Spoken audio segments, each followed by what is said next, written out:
All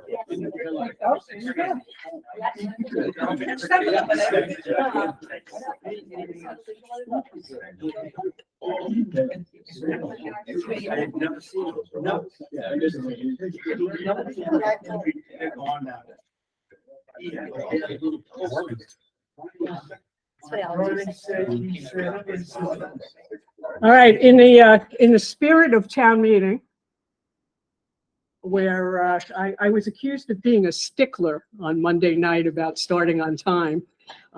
So we'll absolutely start on time tonight. And yes, I am a stickler about that because I think we have a lot of business to get through on any given evening. So being able to start on time and having a quorum so we can start on time is absolutely critical. You're going to hear the town clerk talk a little bit about the importance of actually getting to town meeting early because of some of the extra stuff that we'll be talking about this evening during Town Meeting 101 that everybody is going to be able to take advantage of. But first, let me welcome everybody, new and old town meeting members, that are online. I am sitting in for the MC duties tonight because Mr. Mizuko, our town manager, is a little under the weather. And the last time that I can tell you that with Mr. Mizuko, when he was under the weather, I ended up being in quarantine for 10 days. So we asked him not to show up tonight. So we'll keep it moving. We'll keep it interactive, and we've got a lot to cover. John, let me start off with tomorrow. There will be yet another info session, and tomorrow, hopefully Tony will be back, but if not, I'm sure that Mr. Rosen will be sitting in or someone else to go over the special town meeting warrant articles.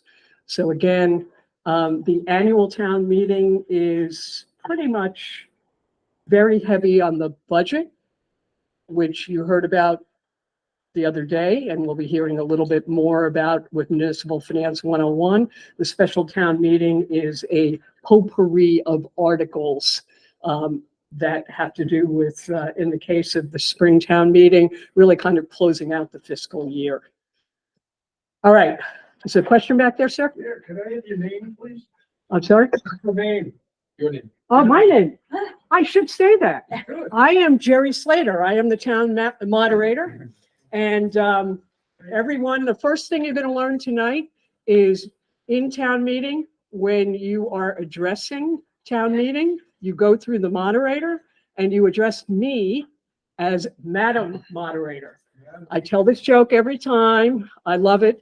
My husband loves it even more. It is the only night a year that you can call me a madam, and I'm happy about it. So that's the way that I am addressed. I will be joined tonight by several guests, and during the Town Meeting 101 presentation, and then Alan Slater, who is sitting in for Mr. Mizuko as well, will be taking us through municipal finance. But we actually have several members of the FinCom in the audience, and we also have our Director of Finance, our new Director of Finance in the audience as well. Jeff, why don't you say hi to everybody? Hi, Jeff O'Neill, Director of Finance. How are you? Welcome. Thank you. And his team is sitting, the folks that keep him in line are over there. So. All right. So I think that gets us through a welcome town meeting. This is the scene that you see when you walk into the auditorium. High school auditorium. We'll be doing, starting on May 13th, we will be doing both the annual town meeting and the special town meeting. This is a kind of a scary sight. I wish I could tell you that there would be a piano serenading us when you're there, but instead you're going to see me on a podium, and you're going to see several people surrounding me, including Jeff, Mary Lou Follin, our town clerk, and behind me, which will be brand new, which we'll be talking about in a second, we're going to be seeing John C. and our director of IT, Sean, because we will be starting electronic voting with this town meeting, which we're pretty excited about. All right, talked about coming early. As you walk into the auditorium foyer, you're going to, after you check in, and Mary Lou will talk about what that's all about, you're going to see a table that will have new handouts on it or existing handouts. We always have supply of the warrant. I'm sure there'll be budget books there. Anything that is new that there hasn't been time to send to you in advance will be available then. You go into the auditorium.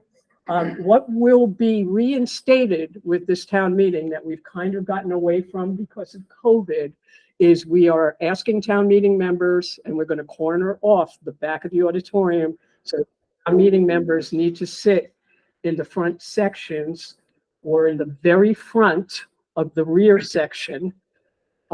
Non-town meeting members will sit in the way back. So we're going to be enforcing that again. I think we can still allow for social distancing. Masks are still allowed. We want town meeting members to be near the front for a couple of reasons. One, so the moderator, and as you can see, even though I look really tall when I'm up on stage, I'm kind of not. So it's really difficult for me to see. The lighting in the auditorium, on the front of the auditorium, the lighting is fabulous. In the seats, especially in the way back, not so good. The other thing is the practicality of being heard. And even though we have mics and everything else, there are some dead spots. So we're going to ask, and we're really going to enforce that. So I'm asking for your cooperation there. All right. You've picked your seat and we're ready to go.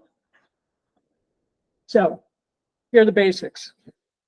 We have representative town meeting. I can tell you that we are very, very fortunate to have elected town meeting members rather than an open town meeting. I'm on the board of directors for the Mass Moderators Association, and every meeting, the moderators who have open town meeting just come up to all the representative town meeting moderators and said, I wish I was you. You're elected. I think that comes with the responsibility, and I think our town meeting members accept that responsibility. Part of that responsibility is in the town meeting guide that's put out by the League of Women Voters. And for any new town meeting members, we have the young lady over there who has a supply to give to you. She also will be giving them out at the next session tomorrow and also first night of town meeting. All right, we have 9 districts. And again, everybody is elected. We have two different types of town meeting. We have the annual town meeting, which, as I described before, is primarily the budget. And then we have special town meetings throughout the year, including brand new that we started this year was a winter zoning article town meeting. For anybody who was with us for that was a rip-roaring time. Pretty much a pretty exciting town meeting because of the MBTA zoning article, but it also, I think from the moderator's point of view, it actually makes a lot of sense because it gives the planning board and the community development town planner the time to make sure that they are prepared for that meeting. It's a focused meeting, and zoning is complicated. For town meeting members, there's a fair amount of prep that we need you to do for those meetings, and for everybody involved, there's an awful lot of prep. So it makes a lot of sense. And then, of course, the fall is typically when we bring capital items as well. All right. Meetings are on Mondays and Thursdays. As of now, they always start at 6:30. By our rules, we are supposed to end at 10:30. We go for as long Monday and Thursday as it takes to finish our business. Sir? Yes, Madam Moderator, you mentioned 9 districts. How many members per district? 33. Thank you. But don't get too used to that because it's going to change. So in a year, but that's what it currently we're we are, per our bylaws, that's where the number sits. All right, let's keep going. All right, we are extremely fortunate in Norwood that our town meeting rules are in the bylaws for the town. Bylaws are up. You can either get a hard copy. This is not the most current version, but it's special to me because when I got elected moderator, this was the version I was given. It's signed by the town clerk. It's also up on the website.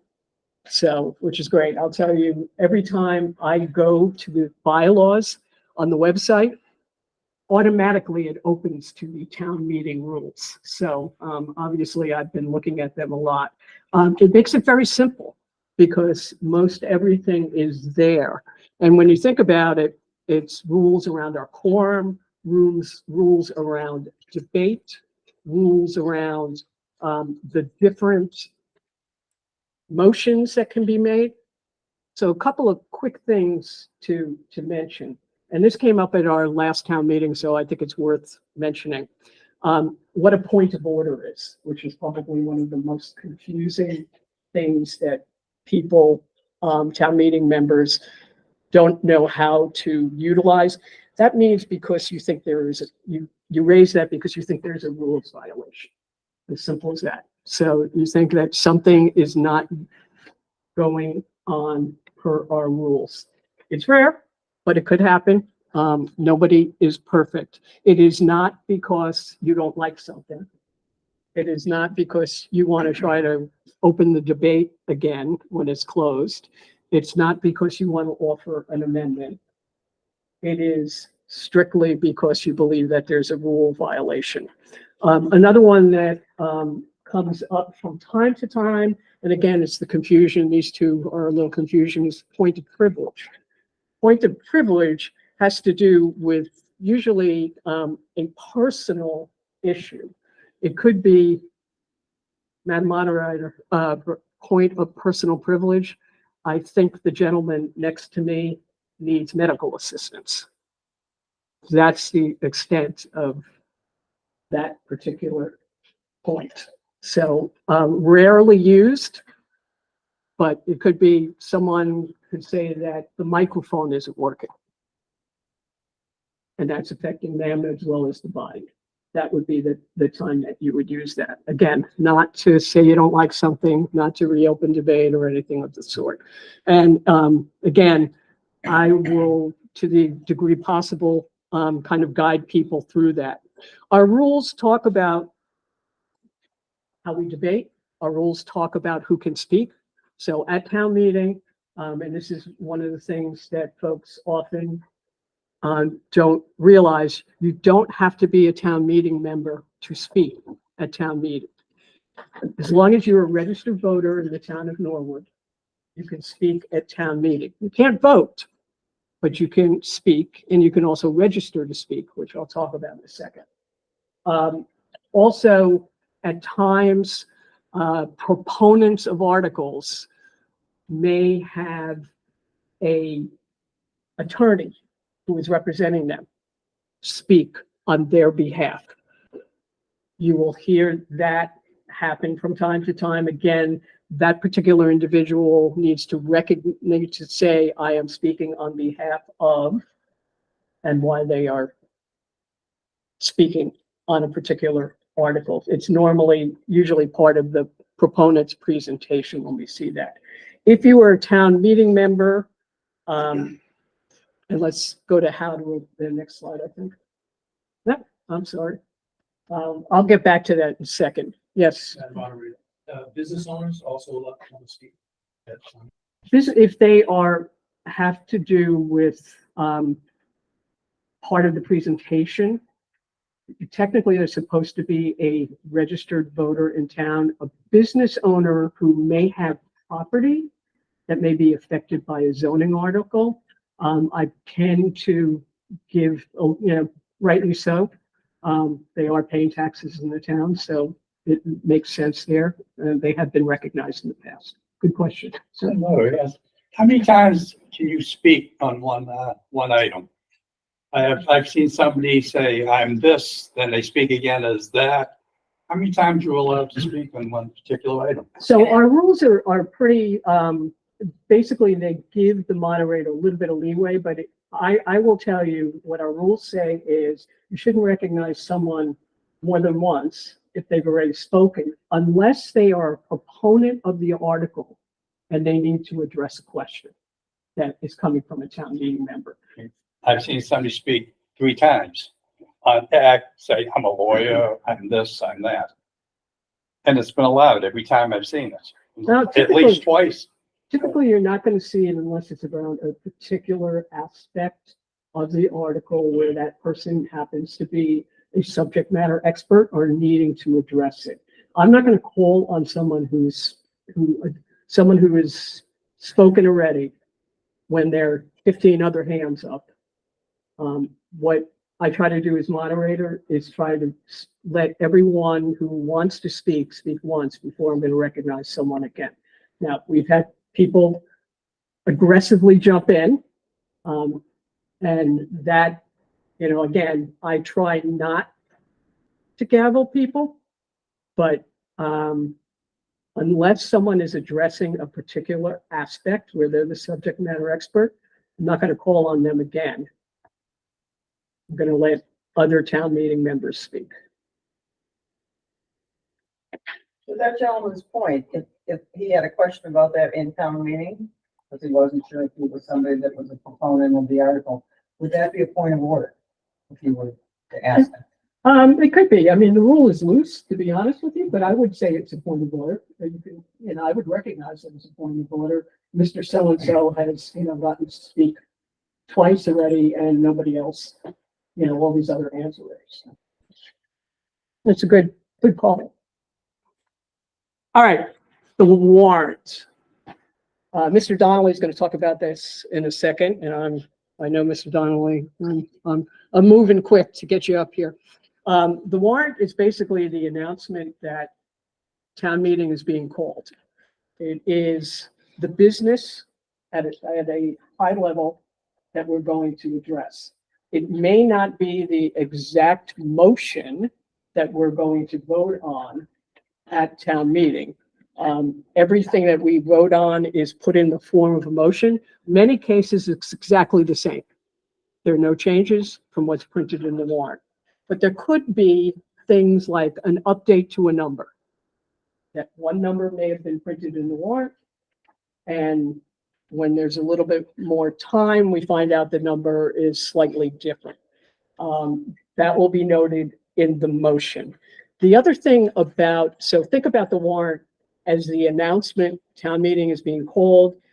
This is the business. These are the articles, and each article talks about specific business that we will be addressing. So it could be the budget for the school department.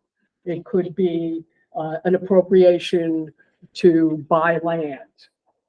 And again, the exact dollar amount may be in the motion. It may not be in the warrant article. What we can't do at town meeting is go outside what's called the 4 corners of the article.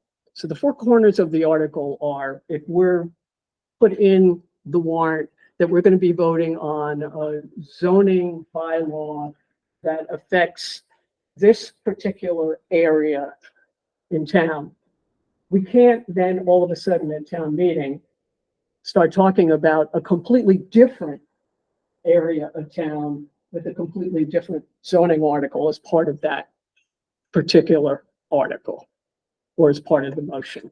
So you will often see the moderator, if debate starts to go a little bit off of those 4 corners that surround the business of the article, that I'm going to say, I'm not going to allow that discussion to go further because it's not within the 4 corners of the article. So again, something to be aware of, but you're going to see the warrant, and many times the motion will be slightly different, but on par with what was announced in the article. Madam, Yes, what sir. about the converse, limiting the scope of the article? You say you can't go off and do new things, but can you strike things from it and Oh, yeah. strain it. That's known as an amendment. So, what, and that would be in the form of a motion. You could say, again, as long as it stays within the confines of the business that was announced in the article, it's the simplest way that I would say, that's fine.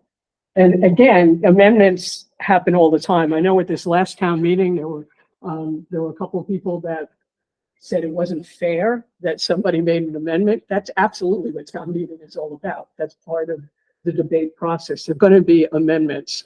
You're not going to know in advance. I'm not going to know in advance. It happens on town meeting floor. That's the beauty of town meeting. I have a question. Who writes the articles? Well, you're going to find out about that in a couple minutes. So it'll be a good segue to Mr. Donnelly. All right, how to address town meeting. You raise your hand and be recognized. Everybody's done a fabulous job, so I hope you continue to addressing me as Madam Moderator, even though it's not town meeting yet.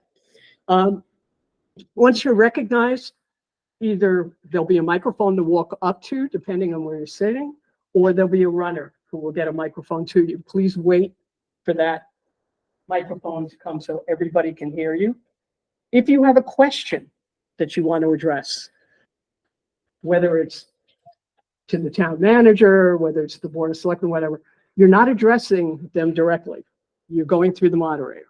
You can say, Madam Moderator, if the community development planning director can address this. It's still going to be the moderator's call on how to get that question answered. So you're not dealing direct with town officials. Registering to speak. This is one that is kind of a biggie. It's in our rules. I think we're really fortunate, honestly, to have this, because as much as sometimes it doesn't work the way you want it to work, if you register to speak, and you can register to speak once the warrant comes out with the moderator, you can do that via my email, which is moderator@norwoodma.gov. You can send me a letter. Good luck with that. You can call me on the phone. Good luck with that also. The best way to do it is actually an email. That guarantees that you will have the opportunity to speak on that particular article. It is the only guarantee that you have that you will be able to speak, especially when there's a highly controversial article. I will recognize registrations in the order that they come in. And if you register to speak, you cannot move the question, which means you cannot make a motion to end debate as a registered speaker. That is against our rules. And that is also against, I think, the spirit of what a registered speaker would do. Registered speakers, after the proponent of an article is given 10 minutes to present the article. If it's a group of proponents, we go up to 20. Subsequent speakers are given 5 minutes. Every one of those categories can ask for additional time. And town meeting can either vote to grant a time certain one-time extension or not. Town meeting rarely doesn't vote the extension, but that's the right there. I think there's a question. Ann Mankiewicz? I think you're on mute. Can you hear me now? We can hear you now. I just want to make sure I understand about registration to speak.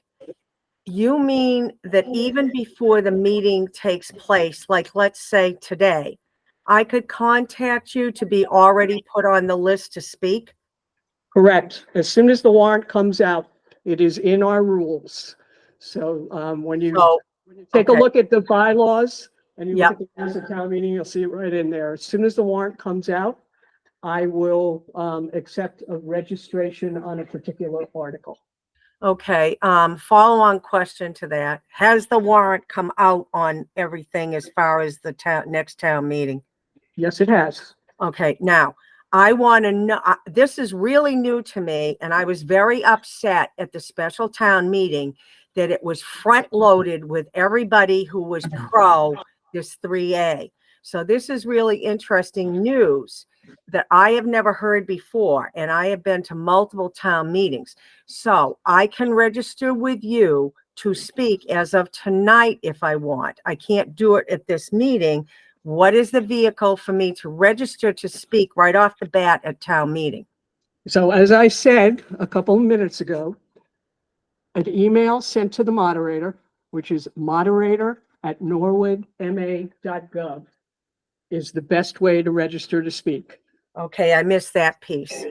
So you should tell me what article you'd like to register to speak, your name, and if you're a town meeting member, your district. If you are a resident or a registered voter, your address. Okay, thank you. You're welcome. All right. Want to move along? I have one other question about Sure. that. So, if you register to speak, it's only for the articles that are on the warrant, or can you, Yes. or can you speak on another No, matter if you want to? no, only on the articles that are on the warrant. And I'm not gonna, and we are not going to address business outside of what is on the warrant for town meeting. All right, can we move to Bob and then come back to electronic voting? Because Bob, I know you're conscious of town. So somebody asked about the warrant and how the warrant is set and written. Bob Donnelly, who is the chair of our Board of Selectmen, is going to talk about that for a couple seconds. Sure. Actually, I'm going to talk about the Board of Selectmen in general and move into the warrants, if you don't mind. Whatever you want. Okay. Well, good evening, Bob Donnelly from the Board of Selectmen. I thought I'd just kind of give an overview of what the board's role is, one of which is certainly had to do with the warrant, and we'll talk about that. But we are a 5-person board, each of us running for an individual 3-year term. We meet about twice a month to conduct business meetings for the town. Some of our major responsibilities, we have appointment authority of several positions in town. So our general manager, our director of finance and accounting, and our treasurer. That most significant one for us is the general manager. So in addition to appointing the general manager, we are responsible for the administration or supervision and oversight of the general manager. And that's a big role. General manager has administrative responsibilities for a very broad range of town services, very broad. We also have the authority to appoint a number of members to boards and commissions.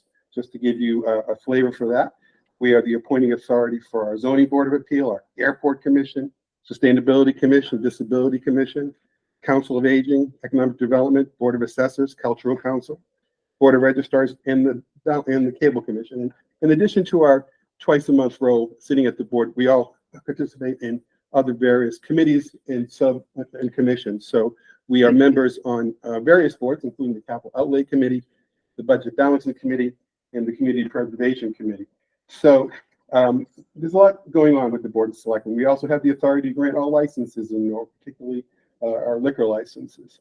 We are responsible for setting fees, and we have set the annual tax rate, and we are the commissioners of light and water and sewer. So the rate setting authority for those utilities resides with us. And when it comes to the budget, we'll talk about the annual budget. Well, from the town side, we are responsible for the review and approval of what the general manager submits to us for his budget for the year. So in your annual meeting, in your annual town meeting, you will see a large budget book, and it contains the warrant articles that are associated with this year's fiscal year 25's budget. Warrants are one of the authorities that is granted to the Board of Selectmen. Is we are responsible for preparing and voting to place articles on the warrant. That is a singular authority that we have, whether the article is specific to a planning article from the planning board, or a financial spending article, which is delivered after a recommendation by the FinCom. It's our responsibility to make sure those articles are put on the warrant. In terms of who prepares the warrant, It does depend on what the subject matter is. For the town annual budget, that's basically a coordination through but the general manager's office is the one that prepares the warrant for us. When it comes to the spending warrants, that's something that Jeff and his team, Mike Rosen, will verbally draft. You guys correct me if I'm wrong. They will draft out the language for us to consider. So several weeks before an annual town meeting is set, we have to have a meeting where we review the warrant. We review the warrant and we take a formal vote to place those articles on the warrant. Subsequently, after we've taken that vote to put the matter on the warrant, we also individually as board members have an opportunity to take positions on the warrant. And that's something you will see in the yellow pages that are distributed to each town meeting member. You will see that in addition to getting the town warrant, specific articles, warrant articles that are going to be voted upon, you will also get a document from the town. I don't know if you've already gotten them, perhaps, yellow sheets. Those are explanations of what each warrant article means. And if it's specific to, and we take positions on that. So, for example, we will have a warrant article coming up in the annual for community preservation spending. Several projects in the Community Preservation Act. There are warrant articles specific to those, and for each of those projects, we actually took votes. In the warrant in the yellow pages will give you a summary of what the selectmen's positions would be. Sometimes it's 5-0, sometimes it's 3-1, 4-1, sometimes it's opposite. So that will give you some detail in terms of what the selectmen see as they're taking their formal positions. The budget articles are pretty set in by the time we're sitting down to do yellow sheets. The budget articles are set because we have a very thorough process, and I think the Finance Commission will take you through that. By the time we're seeing the warrant article for the annual, the budget has already gone through a rigorous public review and debate through budget balancing, through the school committee, for the town side, the general manager side, through us, gets on the warrant. That's what it is. So those are pretty pro forma language as far as I can see. On the special town meeting warrant, we I do have a question. yes, go right ahead. On the articles, say this in a strange way, because we're getting older, but I would prefer, because the last couple of times we've seen with more special warrant in the articles, the bigger items, the more controversial items are at the end of the list. And the easy ones, like for $500 or $1,000, are at the beginning of the list, the same way that these articles are listed.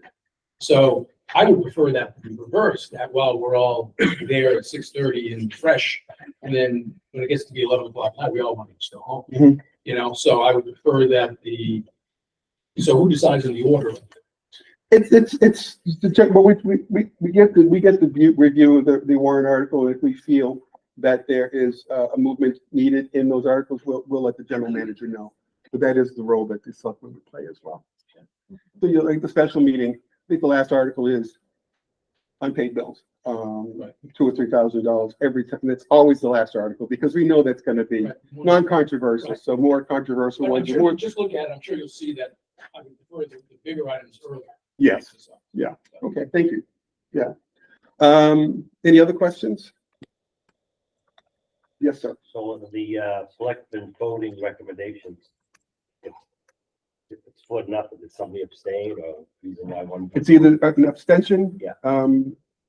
Someone might have recused themselves from the vote or was absent for that meeting. Yes, sir. John Carver, I'm actually on the airport. Mhm. Being on the meeting, is there any time you have to abstain from the vote or abstain from, or do you have to acknowledge the fact that if you're gonna make an opinion that you are actually on with the commission?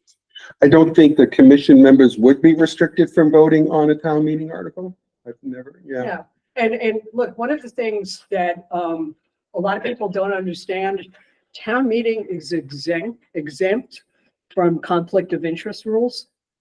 So believe it or not, and we don't make the rules on that. That's Massachusetts. That's the Commonwealth of Massachusetts conflict of interest rules. And actually, I just know that because we just had conflict of interest training on Saturday. So town meeting, ironically, is totally exempt. So there are many, for instance, there are many town meeting members that are also town employees, and they vote on the budget that pays them. That's perfectly allowed. So that's something that people, it's a bit of a head scratcher, but that's in order to let it truly be a for the people town meeting, regardless of if you might have a perceived conflict in other bodies of government. Thank you. Yes, sir. I just have a question about when the warrant articles are developed. So my best example is Monday night, we learned that, is $500,000 additional required for waste management. So there's an extra spend, right? And then we have $1.6 million roughly of these special warrant articles. Was the $500,000 taken into consideration when they're developing? You voted on these warrant articles to approve or not approve, or what is your? It's on the warrant, then we approve. If they're on the physical warrant you have in hand, then we did vote on them, yes. When do you vote on them? Mike, we throughout the usually year? set what the general manager's office, Mike can explain, will set up probably in January, I'm thinking our January, February meeting, the general manager's office produce a timeline for it. And Mike, if you can speak to that. Hi, Mike Rose, I'm the assistant town manager. We do have sort of an annual calendar that we keep for the 3 town meetings that go out the year. So I would say in general, the selectmen are usually asked to begin to review the warrant articles a month prior to town meeting. So I believe it was 2 or 3 meetings ago from the selectmen on their normal schedule that they voted on the annual town meeting warrant, which is why it was produced in the budget book and sent out and it's prepared. And then at their last meeting, they voted on all of the special town meeting articles as well. So that the whole point is we want to make sure that's in your hands 2 weeks before town meeting, so you have plenty of time to review all the materials. But it is a little bit of a rush to the finish line on sometimes just because the town meeting's coming and we try to get everything in front of the selectmen as soon as possible. But sometimes some things take work right up to the last second. Like as we said earlier, sometimes numbers change right up to the last minute as well. But that's generally, we try to get everything all set by a month prior to town meeting. Yeah, it does come close to the deadline. I mean, I just think maybe the school department's public hearing was just less than 3 weeks ago, I'm thinking too. So we also had a thing that's very unique this year where we had the March special was basically right up against the annual. So like that we didn't have a lot of time between March 20th or whatever it was and now. So it was a lot. It was pretty interesting for us to have to do 2 warrants at the same time. I'm certain Madam Moderator is going to speak to it. So the warrant has been signed and approved, distributed to the town meeting members. Positions of the select board take place on the yellow sheets. I know FinCom is going to speak to their process. The FinCom is the board that will actually read the motion for any financial motion that or financial spending that's done. It will be the FinCom that will read that motion. Usually at an annual town meeting, it's sort of shared between the chair of the FinCom and the chair of the selectmen. Most anything that's not related to spending will be presented by the chair of the Board of Selectmen, and those items that require spending will be read. The motions will be read into the record by the chair of the FinCom. The March a little bit different. March we have our land use special town meeting, and those articles of yes, the Board of Selectmen will again approve the warrant, but the actual motion and the warrant itself, the verbiage in there comes from the planning board. So just a little nuances in terms of roles and responsibilities at town meeting itself. Do you speak about motions? You're going to speak about motions? Yeah, that's what we'll You're all set then. Any other questions? Thank you. Welcome to town meeting. Thank you. All right. You guys are going to be the first town meeting 101 where we talk about electronic voting. And we couldn't be more excited. Mary Lou has got a big smile on her face, our town clerk. So first of all, a big thank you to the town meeting members who were in place, who voted. on the rule change to enable us to use electronic voting as a method of voting. So we now have added to the famous voice votes, standing count, and the special vote that it would take for a secret ballot, which is rarely used, thankfully. We now have the efficiency and the transparency of these babies. So I got to tell you that everybody was joking with us in the Mass Moderators Association because we are one of the last towns to adopt electronic voting, and certainly within our area. So this is huge. We have contracted with a vendor that actually does the voting system. I don't think people are going to think this is good or bad for the U.S. Congress. So I know one of our members asked, how did we know that we got a good vendor? Well, figure whether you like the Congress or not, it was a pretty good endorsement for Meridian. So what this is going to do is kind of be a bit of a game changer. You will receive, when you check in, and Mary Lou will talk in a second about what happens when you check in, but you're also, in addition to your badge, the famous pink card, you're also going to receive a voting device. The voting device is actually assigned to you. So someone asked how many town meeting members we have per district. For District 1, this device, which is number 1 through 33, is assigned to each one of the members individually. So we know who you are, number 1. We also know if you don't return your device at the end of the evening, retired as of today Chief William Brooks will show up at your house and ask you. He was looking for a little something to do in his retirement. He's going to hopefully not have to pay a house call to collect a clicker. The devices are totally secure. They're radio frequency. They are not internet. They do not work outside of the auditorium. And another really practical reason for having people sit near the front of the auditorium is in order for your device to be read by the transponder, which is going to be on stage. So actually directly behind me. So real practical notion there. If you leave your seat for any reason, you take your clicker, and I'm just going to call it the clicker because that's what we fondly call them, your clicker with you.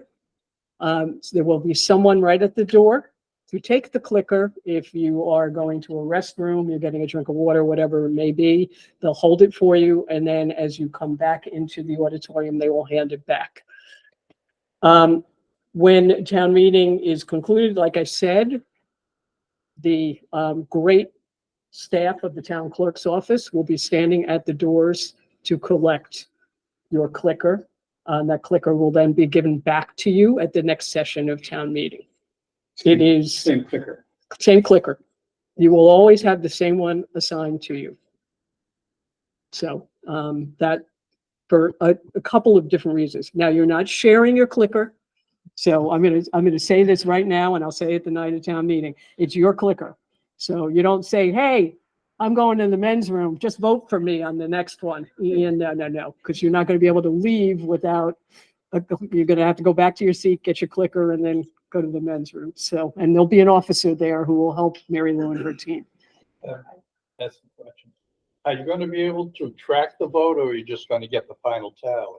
So I'm going to answer that question in just a second. And there is an answer to that. All right. So when you vote, which I think we're going to, yeah, boy, you know this stuff, John. There are 3 buttons here. We also, if anyone is sight impaired, we do have Braille versions of this as well. If anyone needs additional assistance, we will have people from the town clerk's office who will be able to sit there with you. But you will actually be able to see there are 3 buttons. Yes is the 1A green button. No is the 2B red button. And abstaining is the 3C button. or the yellow button. So it's pretty easy if you can read a traffic light. You can see this. The words are also written out. When you vote, your vote is actually recorded on the clicker. There's a little screen on the clicker, and you'll see it says, okay, I believe, right? Meaning that your vote is recorded. One of the other things is if you don't think your vote was recorded or you change your mind, the last vote is going to count. So you can vote again. And that last vote will be the vote that counts. The way that we will be opening up voting is the moderator will say, okay, we are going to open up voting. I will have a timer, and basically I may have a little bit of extra time in the beginning as people get used to this, and we're gonna have a couple of practice votes in the beginning of the first session of town meeting in May. But typically it's going to be 60 seconds for a vote. We'll be able to see that the votes are being recorded. So we'll know if there are any issues with clickers because we'll be monitoring them. We're very, very fortunate to have the real A team that's been involved in this entire project, which has been the town clerk, Mary Lou, John C. from the general manager's office, and Sean Warnock, who's now our new director of IT. And I'm just kind of the baggage on the committee. So those three have really carried this one. John and Sean will be monitoring. They will know if something is not recorded or if a clicker is not working. So we have that backup as well. We have extra clickers if someone's clicker is not working. We have battery supplies. The batteries are supposed to last for 2 years.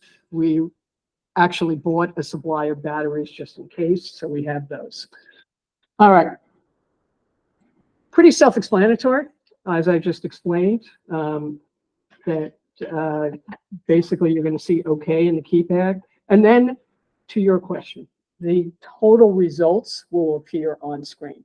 So when the vote is closed, you then will see a pop-up that will say 151 yes, 40 no, 20 abstains. And I'll be able to declare the vote depending on what the quantum of the vote is. And what that means is most of our articles and motions are majority votes. There are some that are 2/3 votes. I will note that moving the question takes a 2/3 vote. Buying property and selling property is a 2/3 vote. Borrowing is a 2/3 vote. And Bob mentioned the famous unpaid bills article, 9/10. So what's really cool about electronic voting is I don't have to rely on Jeff to ask him about the math. The math will automatically be done for us. Sir. Now, is that at the forum at the meeting, or is that at the overall or? It's the how many town meeting members are there, and the only way we can have a vote is if we have a quorum. All right. Other question. The attendance and everything displayed on the Sorry? Will attendance be displayed on the clerk's website? Town members not there. So the town meeting member's not there, there will be no vote Okay. recorded for that particular number. Will there be any voice votes? Will this work for everything or? No, we're not gonna use the clickers for everything. So, I mean, it's the moderator's discretion, that's in our rules.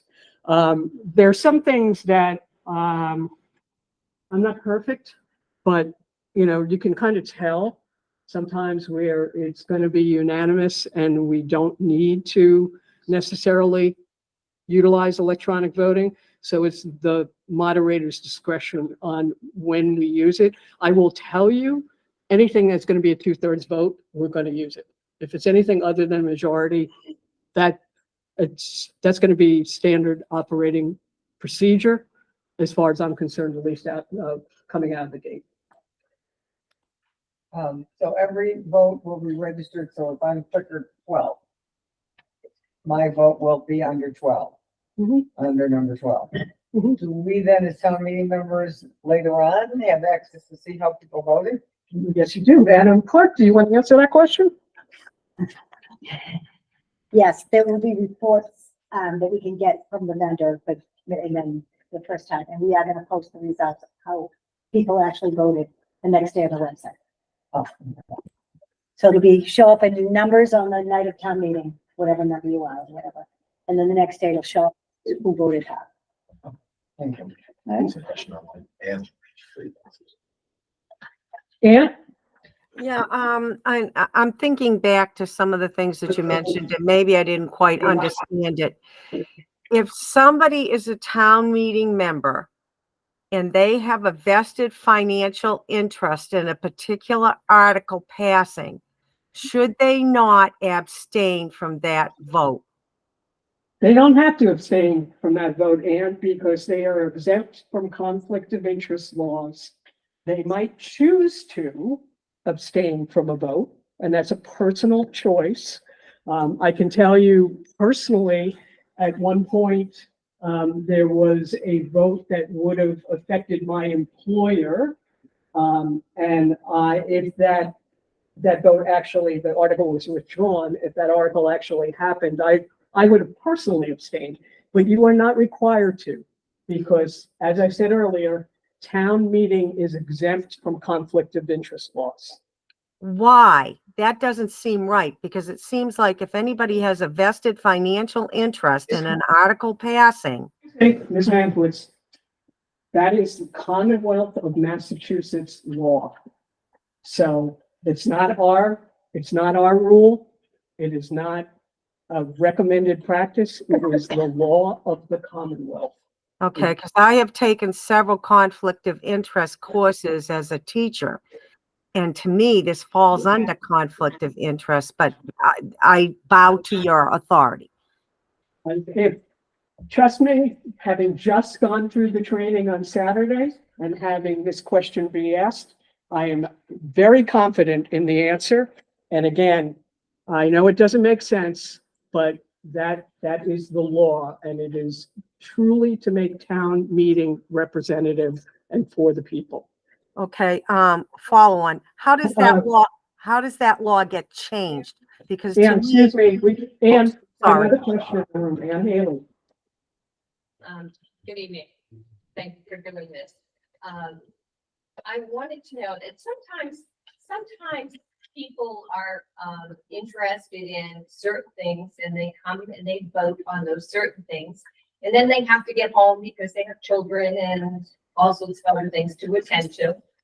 How are we going to handle this when we actually don't have a quorum? And will it show up on the slide or whatever it is that you're going to show us?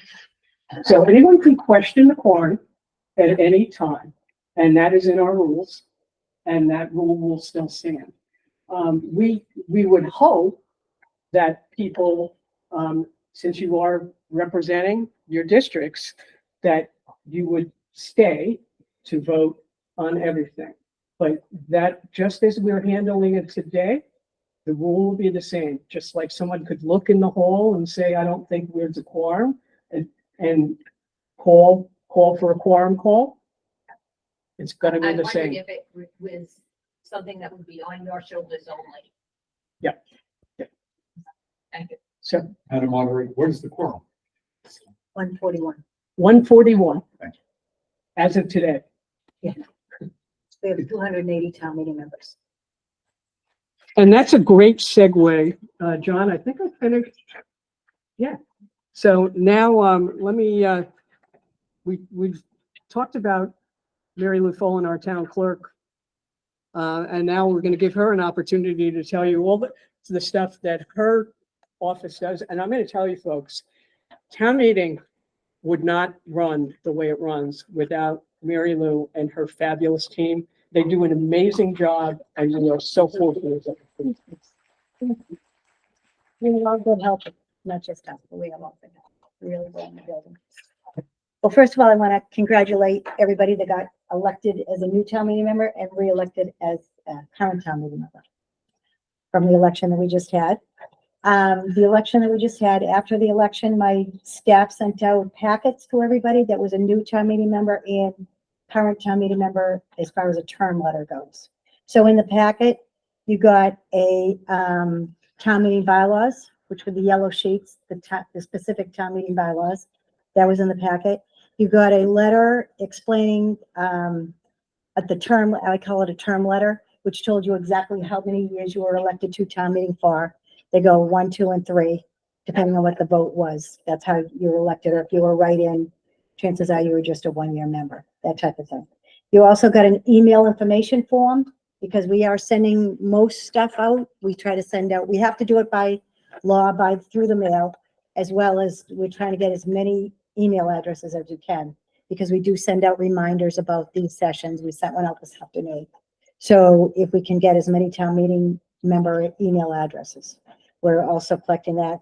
And you also got a, in the town meeting bylaws, there's a procedure in there that explains how you, it's also in a letter that we sent to you as well, explains if you move within your district, you have to let us know so that the mail can follow where you move. If you moved out of a district, like if you move from District 4 to District 9, what happens, the procedure is you'll serve in 4 until the election next year. And then you'd have to take nomination papers out and run in District 9. But you would continue to serve in the one that you got elected to. And if you move out of town completely, that's good to let us know that, because then we just take you off the list. Also, we sent a link out this year. This year, we didn't send out the bylaw booklet or the charter booklet, because we're on a new code. It's called E-Code 60, which is a new way that we're publishing the bylaws, which is strictly online. So you can go online. There's a link on the Town of the Norwood website on the front page. There's a link, and that will link you right to the bylaws of the town or the town charter. So we're trying to use that, and that'll show you all the bylaws that Gerri spoke about. And you can either print it off. It's not necessary. You don't want to. You can look through it. If there's one you want to print off, it shows you how to do it right in the instructions on the E-Code. That we just that went into effect. This is actually the first year we're using it for town meeting. So the procedure is, hopefully everybody did get their packet in the mail. The procedure is, there's a letter also that says you can come into the town clerk's office and get sworn in. If anybody can't get into my office to be sworn in, don't worry about it, because I do a general swearing in the first night of town meeting for anybody that hasn't been sworn in. So if you can't get there, don't worry about it. You can do it that night. So when you come to town meeting, outside in the hallway of the auditorium, there's 3 tables set up. My staff is 1, 2, 3, 4, 5, 6, 7, 8, 9. We have iPads that we check you in on. So if you're in District 1, you go to that table where District 1 is, they'll check you in, you give them their name, they'll check you in on the iPad. They'll give you a pink attendance card that has the date on it, and you sign your name next to the date on the attendance card. And when you get the attendance card, you take it and you give it to the policeman that's on, he'll stand right at the doorway. That's how we get our quorum. We kind of have clickers of how many people have come in and registered and that type of thing. So everybody has to sign in that's a town meeting member. Then you'll also get a generic badge which says town meeting member. You have to wear that badge when you're in the town meeting, because that's how we know that you are a town meeting member and you can vote. Okay? And it's just a generic badge that says town meeting member. That's all it says. The other thing is, then we're gonna also, obviously, you're gonna get the clickers. My staff is gonna have a list of, all the districts and stuff, and, you're gonna get district number, you're gonna get clicker number 5 or whatever, whoever. So that's gonna be your number, going forward. And on the way out, like Gerri said, if you do get up and leave, if it's the ladies' room, the men's room, or if you're gonna leave completely, please give the clicker to my staff. There'll be someone you'll always see them. They're always right there and stuff. Give it to them to hold on to. They'll return it to you when you come back in. My office, particularly, we're responsible for sending out all kinds of town meeting information. We always do it right before town meeting. If it is too late, like Gerri said, there'll be handouts. They'll be right inside the hallway before you get into the main auditorium. There'll be all kinds of handouts there. And if somebody else has something that they want to hand out, they can leave it on that table as well. let's see. My role specifically as the town clerk, I have to sit up front and assist the moderator. And just basically is taking notes on the town meeting, taking notes of all the motions, how they were voted, you know, that type of thing. And like I said, the next day, the reports from the electronic voting will be posted of who, you know, who voted how in the numbers and stuff. And then are we gonna start posting Yep. attendance? Yep. Yeah, we're probably gonna start posting attendance records as well as what the motions, how the votes were taken at the town meeting itself. So people can go on the website. Whereabouts on the website does that kind of stuff appear? Because There is, I've always been confused because I'd never see really fresh information. It just seems. yeah, it's under documents and there's a town meeting section. Oh. And we'll probably start putting it under the town meeting section. I believe boards and, is it documents and boards and commissions or something? And then there is a town meeting section. And that's probably where we'll start posting everything under that. That's where the list of town meeting members is currently. Okay. So like I said, we have 280 town meeting members as of today, and the quorum is going to be 141. And also, I would advise, please try to get there well before 6:30, because it does take a few minutes. You know, my staff isn't, you know, just getting used to the new people. We know a lot of people, but we don't know all the new people and stuff. So it's going to take a while. You know, we got to check you in. You got to sign your card. We have to give you the clicker and stuff. So it is going to take a while, but it's imperative, you know, and there's always people that just come at 6:20 and then the line is out the door and Madam Moderator lets us start right on time. And it's good because it starts at 6:30. We should have a quorum by 6:30. So I can't say that enough to try to get there is, you know, close to, we're there by 5:15 at the latest. So, you know, if anybody wants to come and check in early and stuff and get a front row seat. And then also, if you haven't picked up your budget books, they're in my office. Anybody can come in. If you know someone that can't get in to get one, we can give it to you and stuff. We have a list going and, you know, we have some here and stuff. So, but the budget books are available. So, or they're available also to download online. The link is online. If nobody wants to get a book, they can download it. All right. That's about it. Cool. Okay. All right, so we talked about, Mr. Donnelly talked about motions. And at annual town meeting, I'm going to tell you that the star of the show is the FinCom. And candidly, the chair of the FinCom does yeoman's jobs because we're talking about the budget. So it's the role of the FinCom on any monetary article, any monetary motion is going to come from the FinCom. The FinCom will be maybe the proponent, may not be the proponent, but they have the opportunity to speak, either present or speak on every motion. So talking a little bit about the role of the FinCom is we're lucky to have Maya Bodenhofer, the chair of the FinCom, here with us tonight. Hi, everyone. I'm Maya Bodenhofer. I am the chair of the Finance Commission, one of 5 finance commissioners. And it's our role to kind of, we are elected to serve town meeting. The Board of Selectmen are an executive board. They are responsible for running the town. The school committee is responsible for running the schools. The Finance Commission is responsible for making recommendations to town meeting. We do the due diligence for town meeting. Town meeting members, of course, are always welcome to do their own due diligence on any financial aspects of things that are going on with the town. But we, as the elected finance commissioners, have taken on the responsibility of doing that. With regard to conflict of interest laws, they do apply to finance commissioners. So we, as finance commissioners, have to follow open meeting law and have to follow conflict of interest laws. But as town meeting members, it's just town meeting that's exempt from those laws. We make recommendations to town meeting on all financial articles. We are actually the ones who are making the motions at town meeting on anything financial. There was a question about when do we start the process of talking about the warrant and all of that and the articles that are going to be on the warrant. As Bob Donnelly said, The selectmen are the ones who actually create the warrant. That's the legal document that says it's the official announcement of what we're going to talk about at town meeting. But the budget process is bigger than just what's going on the warrant. There's a budget process that starts, you can argue it ends, it starts November, December, but really kicks off in January. The general manager's office works on a budget. The school committee is working on a budget.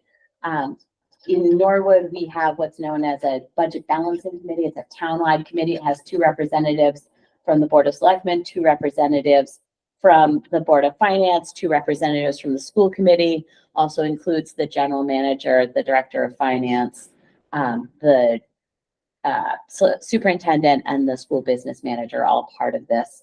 And we get together and talk about the overall budget plan and make recommendations as the budget balancing committee. And then the Finance Commission takes votes on the plans for the budget. So the question about the $500,000 of extra money for waste management, that was discussed starting in January. The budget balancing committee met in January. I think our last meeting was the end of February or maybe into March. Don't remember the exact date, but it's all available. So that's the process for that. Every year you get an annual budget book. This budget book in the beginning has a management overview. There's a letter from the general town manager. There's a letter from me as the chair of the Finance Commission. There's a lot of financial information here, including like a dashboard that shows information about the financial health of the town, and other backup information. And then there's the budget, which goes on and on and on. There's a lot in here. The annual town meeting warrant is included in this budget book for your, I guess, convenience. It's a completely separate document that's approved by the Board of Selectmen. The budget book is approved by the Finance Commission. But this does include the warrant, and it includes a bunch of supporting information at the back of the budget book. So this is generally what the budget looks like. We're talking about, this is an example, an older slide. This is the FY24 airport budget. I think many of you know, but I'll just say it again. The town follows the same fiscal year that the state does. So our fiscal year runs July 1 through June 30th, and it's named for the June 30th when it ends. So we are currently in FY24. Fiscal year 24 will end on June 30th. Then there's a closeout period, but it's officially over on June 30th. And fiscal year 25 will begin on July 1. So I know it's May of 2024, but this is the FY25 budget book, because we're going to be approving the fiscal year budget for FY25, which starts July 1. If you look in the budget book, you will see that it has FY21. It goes back all the way to FY21. So fiscal year 21, the actual numbers, fiscal year 22, the actual numbers, fiscal year 23, actual numbers. For fiscal year 24, we only have the budget number because, of course, the fiscal year is still ongoing. We don't have actuals until after June 30th, and then a couple of months after that to give the accounting team time to wrap everything up.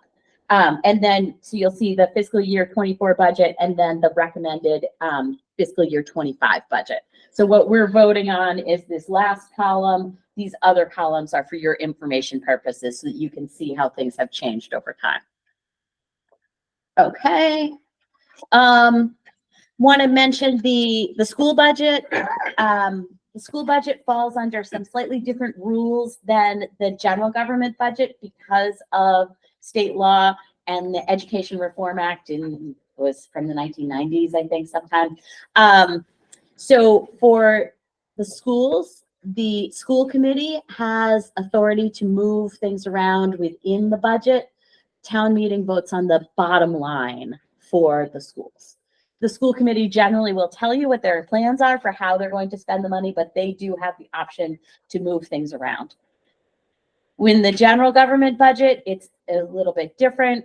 We vote for each department, we vote for salaries and operating expenses within each department. And there's, if things need to move around within that, it needs to either come back to town meeting, or there's a couple of other rules for ways to make smaller changes than that.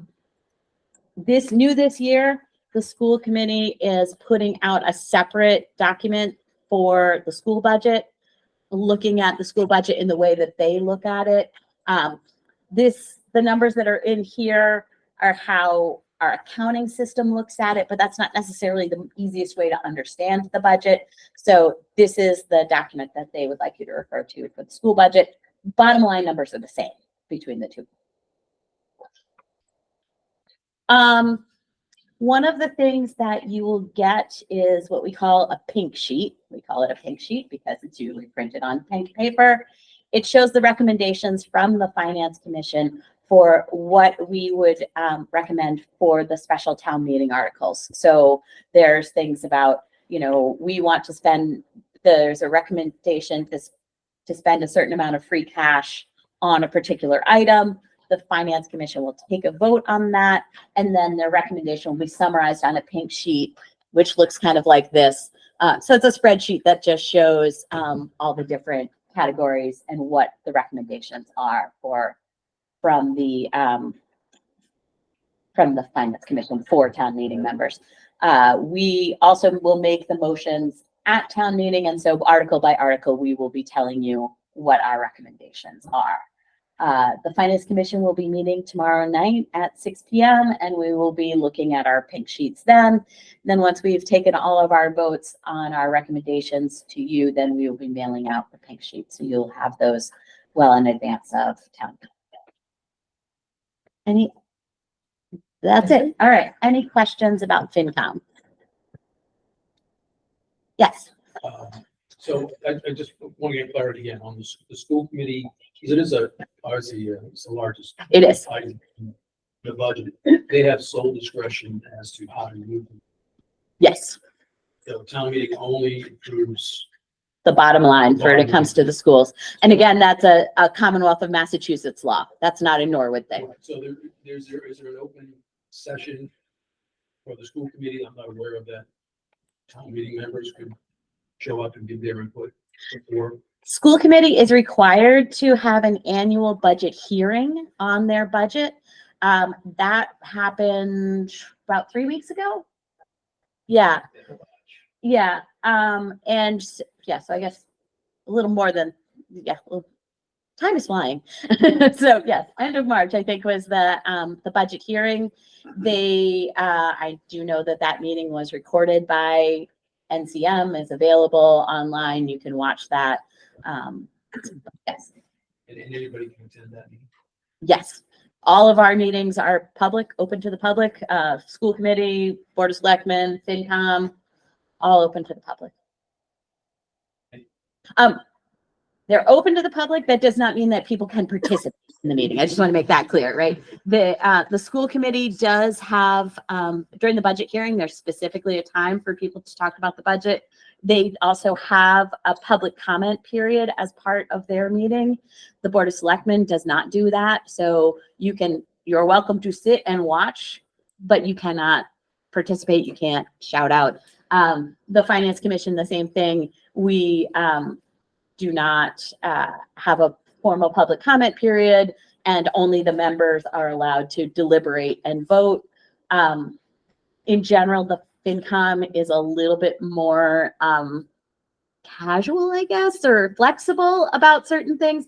And so if we know that someone has come because they have something they want to tell us, we will generally,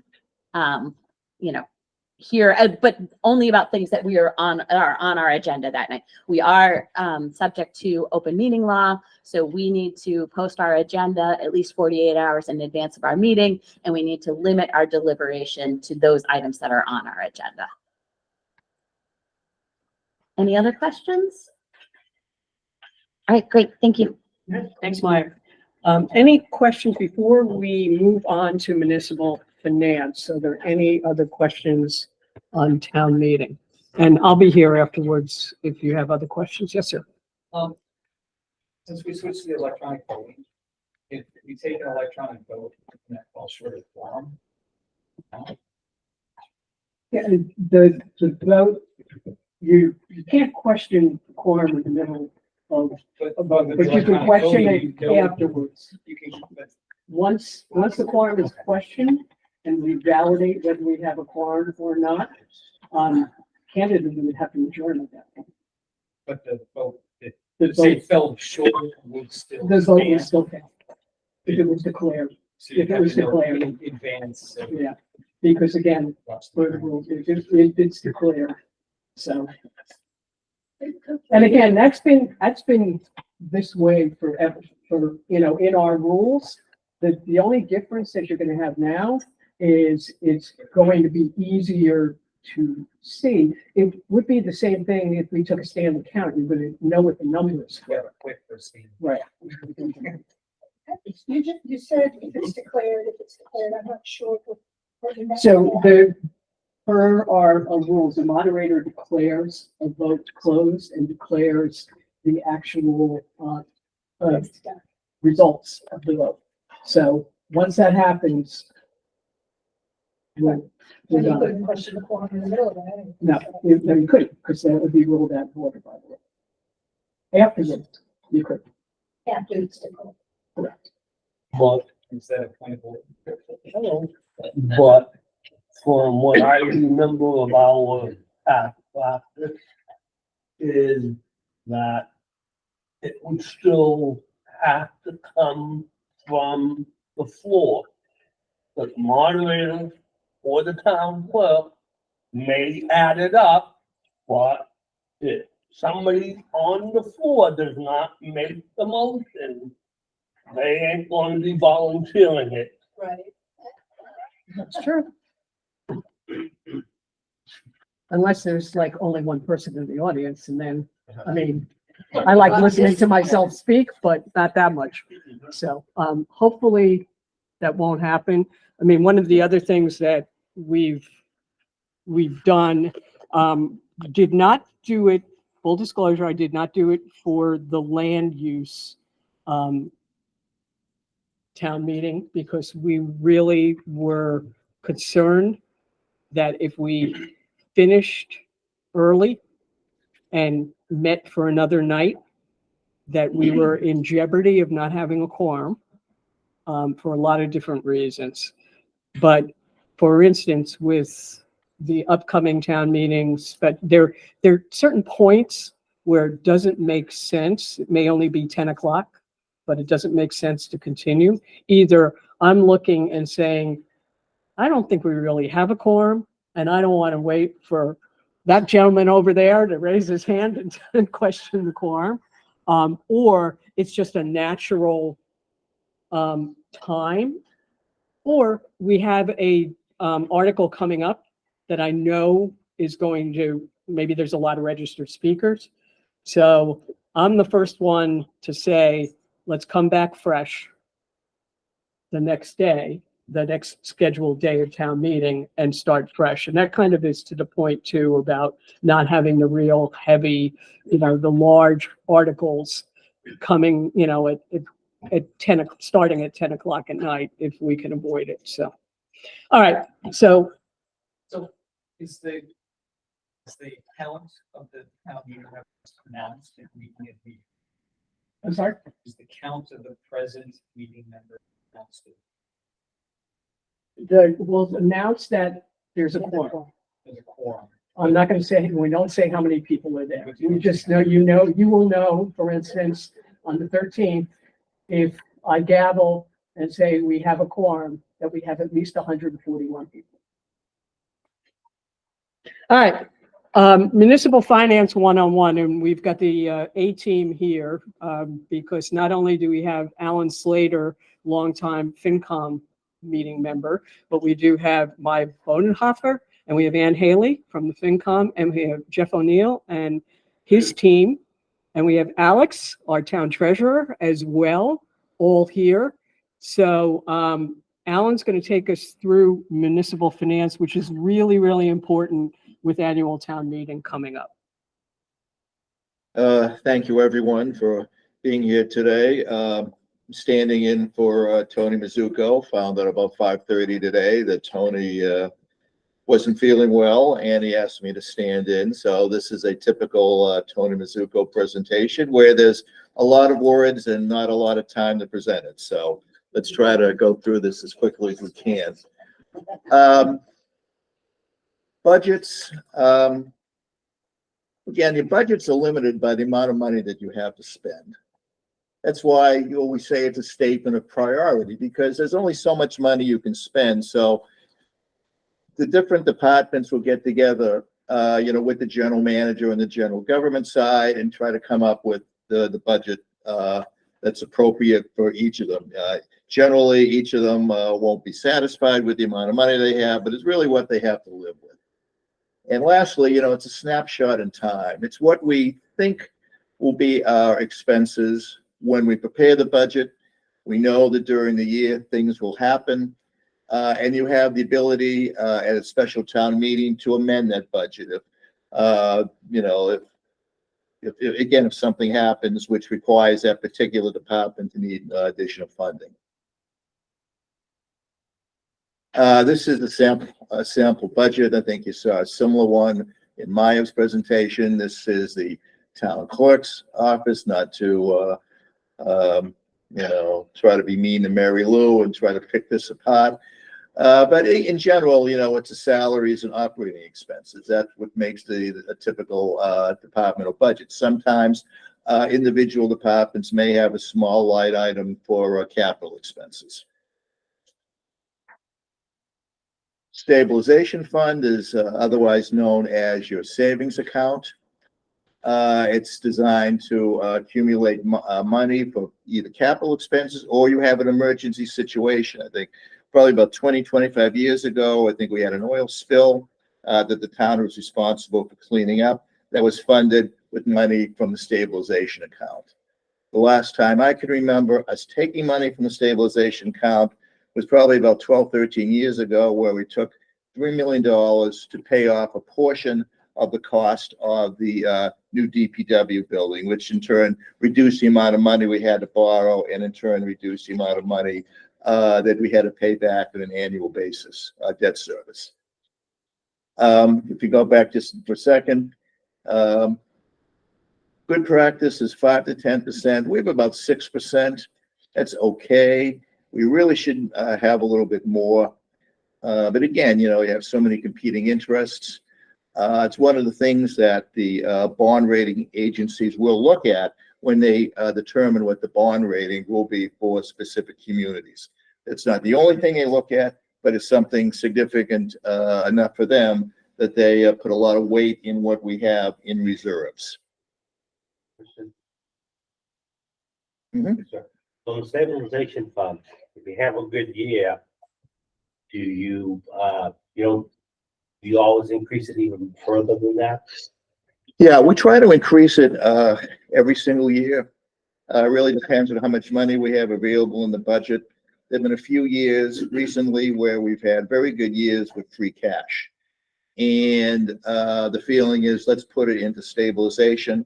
Let's put it into a savings account rather than spend it on one-time sort of nice-to-have items. Okay. Free cash. You probably heard this term used a number of times. It's really surplus revenue which hasn't been expended. Instances where we may budget for a particular category, it's like local receipts as an example. You may budget that your ambulance receipts are going to be $2 million a year, hypothetically. When everything is said and done at the end of the fiscal year, you have $3 million worth of ambulance receipts. That additional $1 million would go on to free cash. This is something that the Commonwealth of Massachusetts has to certify. Chief Financial Officer Jeff At the end of the fiscal year, we'll prepare a report for the Department of Revenue, and the Department of Revenue will certify the amount of free cash that we have that's available to us for us to spend during a fiscal year. We usually get that, say, around October or so. And we should have it in time to use for the special town meeting in the fall. Again, looking at what free cash is, surplus revenue, like I mentioned, things like ambulance receipts. We're gonna have a great year again this year for building permits. When you look at some of the major projects we've had, projects such as Moderna, FM Global, the hospital, we did get close to $4 million of building fees from the hospital. I happened to be sitting with Tony Mizuko when he was given the word that the check came in from the hospital. I said, Tony, deposit that before the ink dries.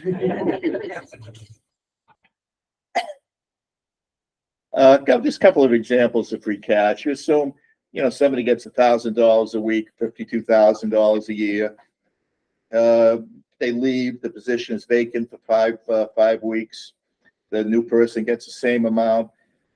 So instead of getting paid $52,000 a year, that position gets paid $47,000 a year. That extra $5,000 would go to free cash. A little bit on the other hand, you budget $100,000 for an item, well, it turns out to be $95,000. Your free cash will be reduced by $5,000.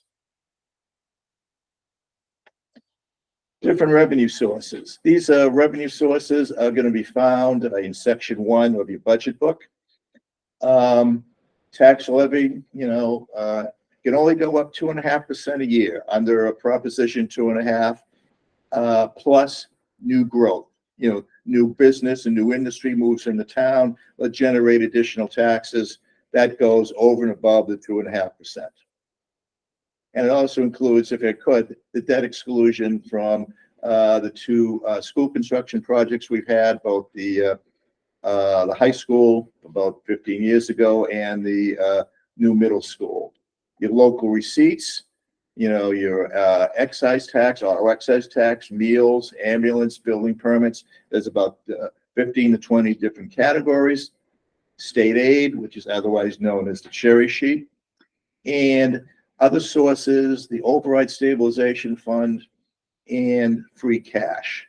We've used this year for the budget, which is not really good fiscal policy. We've used almost actually a little bit more than $5 million of override stabilization and free cash to balance the budget.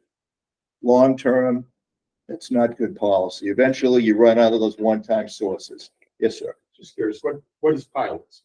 Excuse me? Pilots. Oh, payment in lieu of taxes.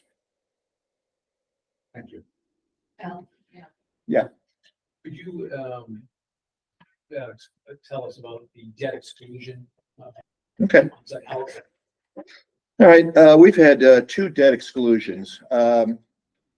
Those proposition 2.5. Probably around 2010, 2011, we had a debt exclusion for the high school. Last year, we had a debt exclusion for the new middle school. Those are outside of proposition 2.5, which is why it's referred to as debt exclusion. And those are temporary. I mean, if you consider 25 to 30 is temporary, but after those are paid off, they go off the tax rolls. So, it doesn't, it's not sitting. You're basically increasing your allowable revenue by that debt exclusion. So you are paying for that debt for the 30 years of So Colby Middle School. Right. So you're adding that to your revenue. So the word exclusion is really for. It's excluded from Prop 2.5. Excluded from 2.5, yeah. Correct. Right, and then who decides, I guess, on that increase? Because we're excluded from the 2.5. Excuse me? We're no longer bound by the 2.5. For that, again, it's very specific, because when you have a debt exclusion, and there are 2 ways it has to pass 2 separate approvals. One is town meeting. town meeting, because it is borrowing, is required to vote for it with a 2/3 majority. It then goes to the citizens in a special election. That is a majority vote.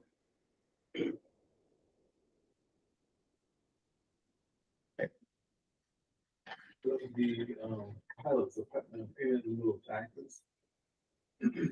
Is that utilized to get industry to come to Norwood, to build in Norwood? Or is there any other situations, that could have an overall effect on the taxpayers, homeowners? In other words, if you say, like a big company, they come here and they say their tax revenue should be, in the millions, and they say, we'll give you $500,000. Now the shortage, $500,000, town accepts it for X amount of years, so that $500,000 is going to be spread across the taxpayers. That's something a little bit different, I think you're referring to. I think you're referring to tax increment financing, TIF, where we may try to give a benefit to a new commercial establishment or an industry to come into Norwood when they have choices to go to other communities. We may try to give them an incentive. We may try to give them a small incentive reduction in taxes for a period of time in order to come into Norwood. Pilot is a little bit different. It's a payment in lieu of taxes. It's something typically that a nonprofit who doesn't have to pay taxes but still uses Norwood services, we may have an agreement with them that they will pay X amount of money to the town in any given year, which in turn, at least partially pays for the services which they receive from the town. Thank you. Thank you. The reserve fund, this is primarily controlled by the Finance Commission. During the year, I think as Maya explained, school department, the school committee has bottom line approval over their budget. They can move money around. The different departments in Norwood can't. If there's a surplus in the police budget and there's a need in the fire budget, sorry, they can't take from one to the other. It's not allowed under state law. Finance Commission has a certain amount of money available, which we can use for unforeseen expenses to try to tide those particular departments over until there's a subsequent town meeting. There's your special town meeting where town meeting can in turn vote more money to put into that particular account. Revolving funds. Again, when we're talking revolving funds here, this is really more for general government. I believe in the school department, revolving funds will sort of roll over, as I recall. Okay. But this is just for general government. You pay into the recreation department a certain amount of money every year for whether it's just a pool tag or for a particular program. That goes into a revolving fund that they use to pay the expenses associated with that program. At the end of the year, hopefully you'll have a surplus, and that'll revert to the general fund and ultimately the free cash. And then at the beginning next year, you start the process all over again. Debt service, this is what we refer to as a credit card in the FinCom. It's money that we borrow to pay for different projects, as well as we pay for capital equipment. The fire department, a few years ago, we paid $1 million. The fire department needed a new ladder truck. That was $1 million. That was paid for out of debt service. And as I said, it's really a loan. It's no different from an auto loan or a home mortgage. Norwood is fortunate. We have a high credit rating. It's a AA+. The only thing higher than AA+ is AAA. And I believe there's only about 25 towns or so, cities and towns in Massachusetts that have that AAA. Something we try to do. It does save you interest costs if you do have a AAA versus a AA+. We have a little bit way to go in certain ways, but it's something. But we're trying to do that every year.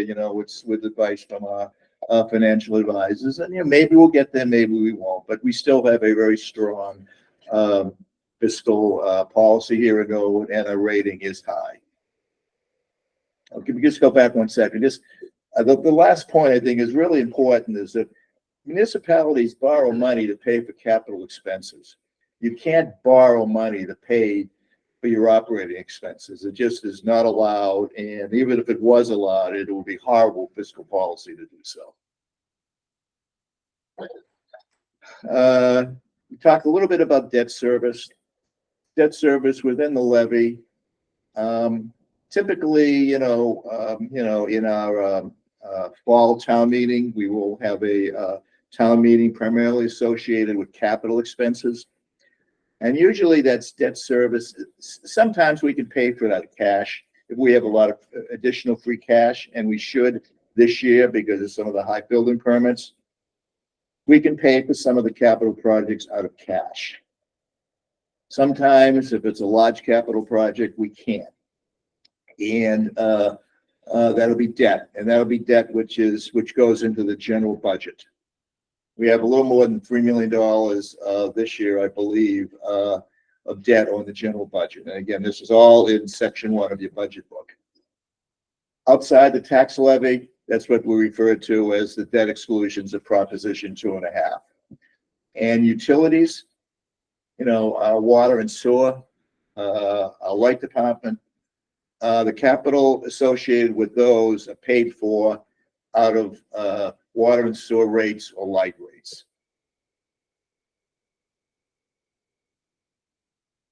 Okay, I think, this sort of explains, what I just said. We have a little more than $3 million inside the tax levy in the annual budget for debt service. And that explains the last line, how much debt service we have presently for the high school and for the middle school. We do debt service for those types of projects. I believe it's equal principal payments, which means the payments are a little bit higher in the initial years, but they go down in subsequent years. I think we've already talked about Proposition 2.5. We did that. We did one 5 years ago. We'll see where we are in a couple of years. Tax rate. When we go to the next slide, I think it'll give a little bit of a better idea of where we are. If you look at Norwood, sort of right in the middle of the table, and look at what again, this is just the average. Some people are higher, some people are lower. Average tax rate in a single family Norwood was almost $6,900. A lot of money.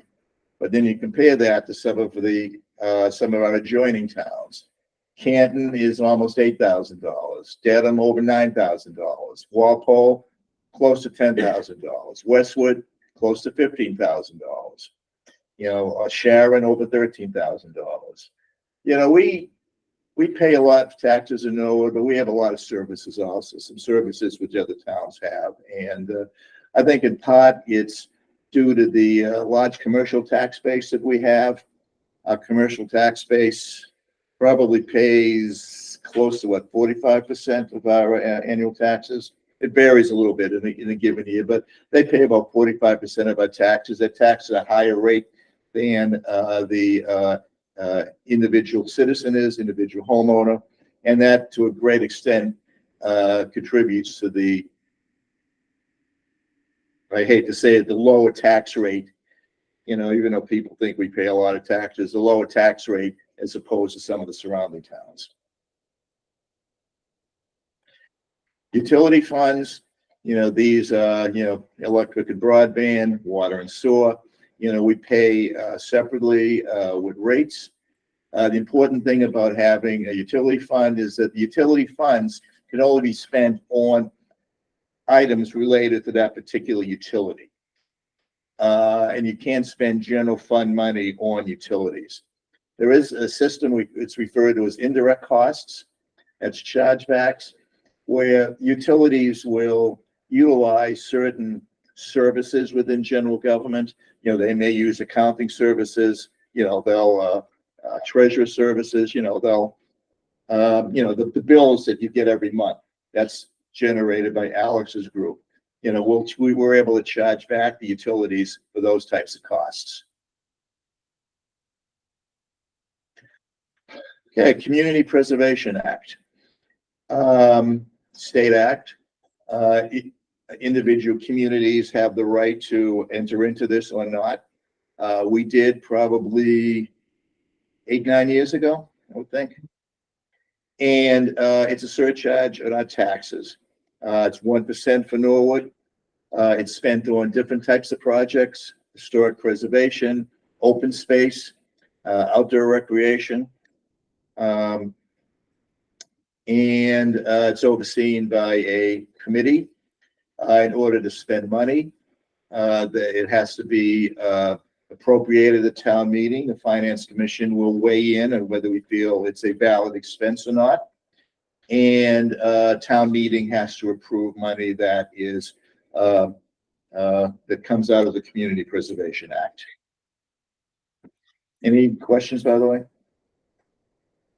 Okay. And that's it. Next month, Monday, May 13th. Be there or be square. Thanks. And I'm sorry, I'm just clicking in late for this question. But something that has confused me, and it hasn't quite been explained clearly enough for me, whatever happened to all the money that we got from the sale up in Upland Woods?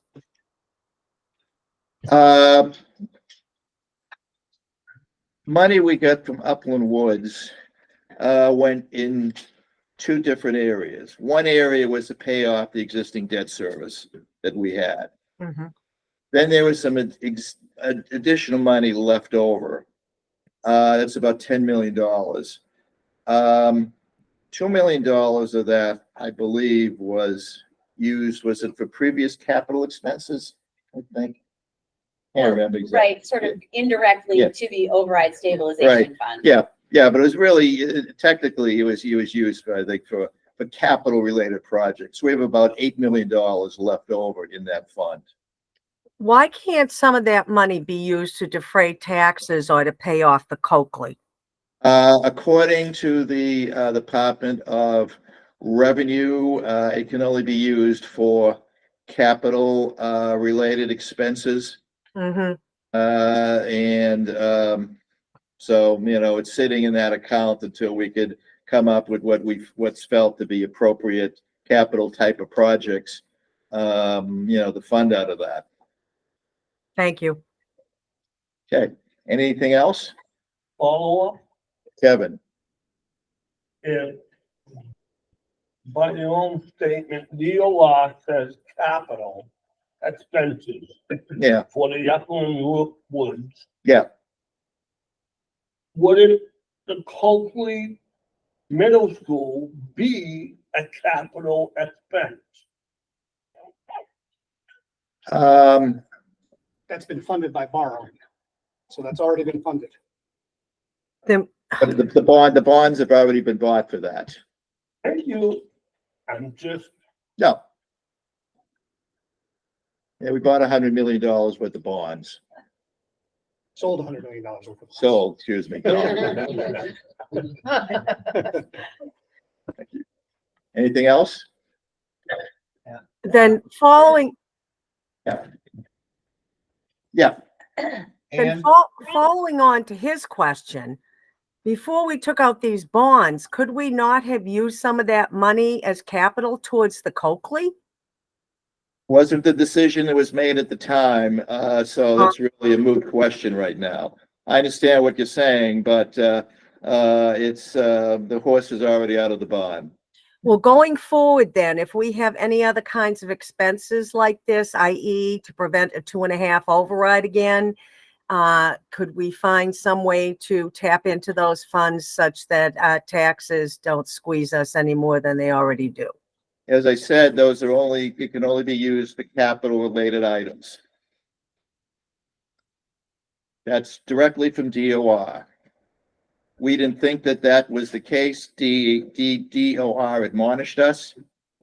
No uncertain terms, and that's just the way it is. Then it's not our call, it's their call.